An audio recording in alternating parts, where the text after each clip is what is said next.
single episode of Season 2, but I will check every now and then as I deliver my thoughts to DA. Also, before diving in, let me offer a friendly warning that this is a massive spoiler video. It's recommended that you watch the first episode before proceeding. So without further delays, these are my first impressions of the starting of Season 2 of My Little Pony Friendship is Magic, Return to Harmony. Our story in this two-parter is about a new and even more convincing villain named Discord, voiced respectively by John Delancey. I hope I'm saying that right. As he threatens Equestria and eternal chaos. Princess Celestia assigns the main 6 ponies to gain the elements of harmony to defeat him, but unfortunately they're stolen, and, truth be told, they were tricked into being in a labyrinth where they scatter and search. Little do they suspect, the place was a trap for them to be separated, and to each of Twilight's friends, they are hypnotized and corrupted into acting completely different from what they originally were. Applejack is forced to lie, Pinkie Pie rejects laughter, thinking she's being ridiculed, Rarity is stuck under an illusion where she thinks she's carrying a giant diamond when really it's a giant boulder, Fluttershy gets forced to be a ruthless, cruel bitch, and poor Rainbow Dash gets torn between the loyalty of her friends and her home city, and thus betraying them, so to speak. So Twilight must struggle through all the mishaps of her friend's cruelty towards her, while Ponyville is all messed up. Clouds are of cotton candy, Jade shifts the night abruptly, floors are either tiles or roads of soap, and some of the landscapes are ridiculously flipping upside down, literally. I'm going to be honest with you and say that I did not expect a cliffhanger like this to be this twisted. This two-parter was dark, and it left a raw bitterness in me from what I saw at the end of Part 1.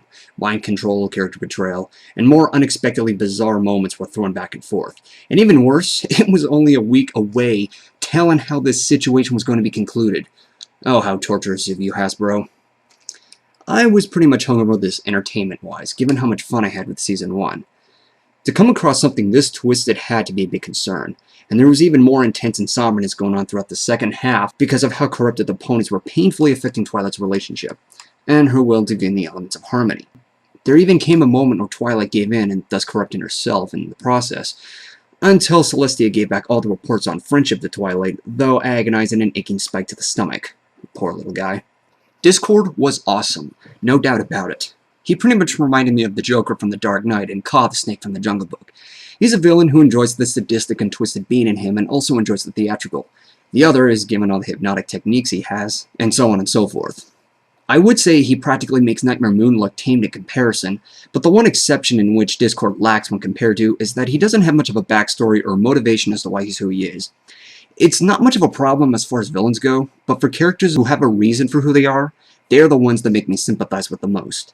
I had a lot of feelings for Princess Luna and why she was transformed into Nightmare Moon. I don't have the same thing for Discord here. But regardless of the comparison, he was still a fun and hateful villain. I also have to touch upon the humor. This had some of the most random humor you can imagine. Rarity's boulder was named Tom, and, well, when being turned back, she never wanted to talk about it again. And I don't blame her. Spike asks about Rainbow Dash at one point because of her absence, so Twilight makes her the Rainbow Dash. Oh, Spike, how I envy you. I wish I was the Rainbow Dash. Endless references were made throughout as well, which I don't care much for, one of which was a Chocolate Rain reference. Literally. Ha ha. Now, the biggest complaint I have with this entirely is that I found the third act to be rather anticlimactic. Even though the second half was an emotional roller coaster, literally with Rainbow Dash, there was no fight between the ponies and Discord. They arrive, Discord tastes the rainbow, and is turned back to stone, the end, Star Wars reference. Given that there's a 22-minute limit mark, they could have at least saved that ending for the battle itself, and condensed the scenes where Twilight's friends were being restored. This could have been given enough time to conclude this part better. But on the bright side, it was nice to see the Harmony powers give out an additional sonic rain boom. So that concludes my feelings on Return to Harmony, and I hope that the rest of Season 2 becomes just as entertaining as Season 1. Now again, I don't plan to do this again unless it's really important. Briefly, I want to spend the time to thank Equestria Dale on behalf of sharing the episodes to us, as some like me do not have cables in their bedroom. It was a privilege that I would never dare to reject. I would also like to thank the Brony Show for its countdown as I was preparing to see this episode so eagerly.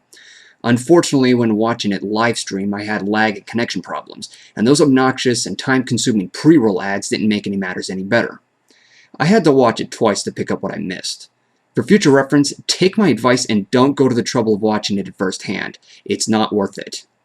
So I look forward to the next episode, which airs, the 15th of October. Are you shitting me? Hasbro, you cock tease. Wait, what's this? Woo! We get to see an episode about Luna. 22nd. Oh, you motherfucker.